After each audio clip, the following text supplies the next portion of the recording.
In the spring of 190, the warlords of eastern China gather at Hulao Pass, 50 miles east of Luoyang. They come with flags and banners, with cavalry and infantry, with the blood of 100 small wars still wet on their swords.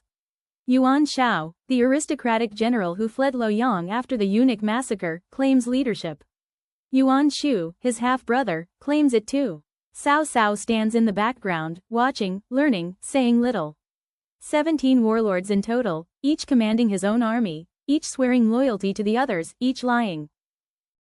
The coalition has one goal: kill Dong Zhou, restore the Han, but no one agrees on how to do it. Yuan Shao wants to march directly on Luoyang, overwhelm Dong Zhou with numbers, crush him like a beetle under a boot. Yuan Shu wants to cut off his supply lines, starve him out, let hunger do the work of swords.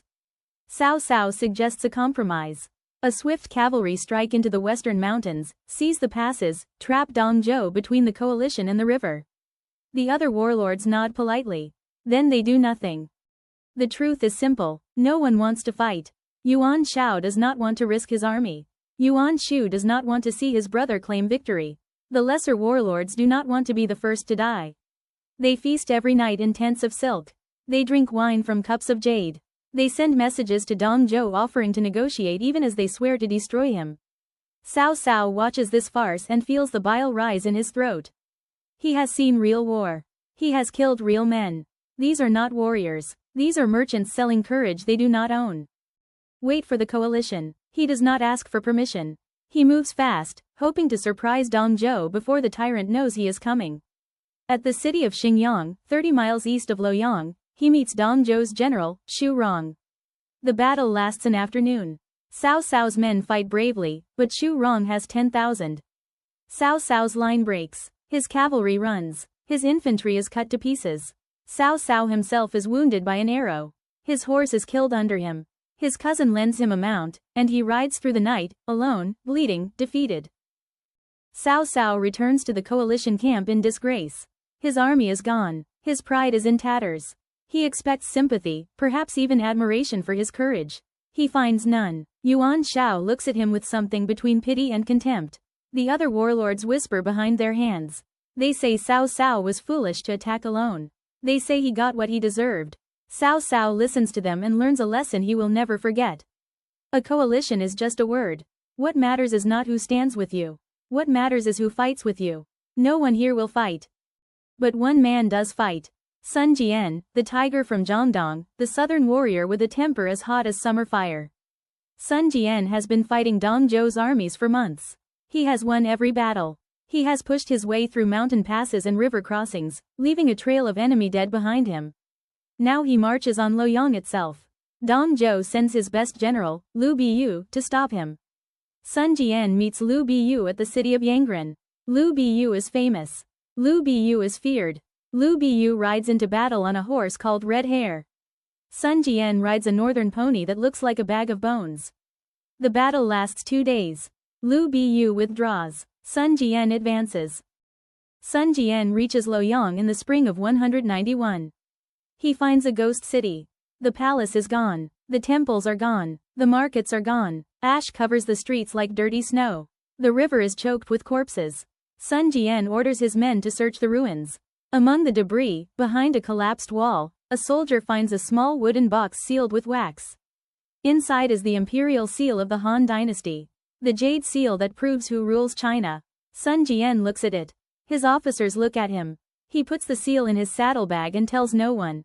But secrets do not stay secret. Yuan Shao hears that Sun Jian has the seal. He demands it as the coalition leader. Sun Jian refuses. Yuan Shu hears the same rumor. He offers Sun Jian an alliance if the seal comes to him.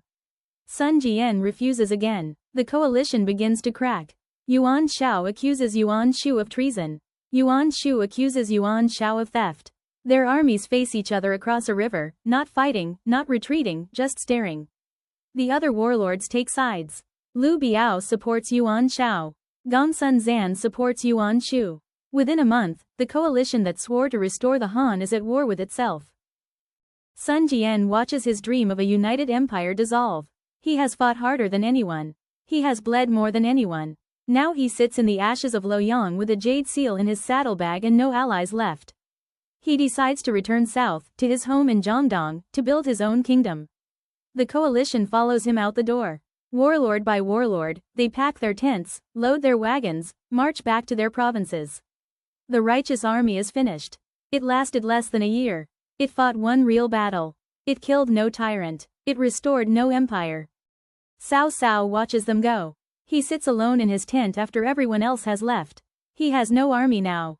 No allies. No reputation. He is 36 years old, a minor official from a minor family, and he has just learned the most important lesson of his life.